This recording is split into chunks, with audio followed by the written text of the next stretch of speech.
yine Eibach'ta 2007 yılında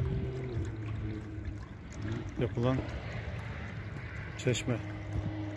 Gayet güzel yapmışlar. Doğal bir ortamda, doğala uygun çeşme.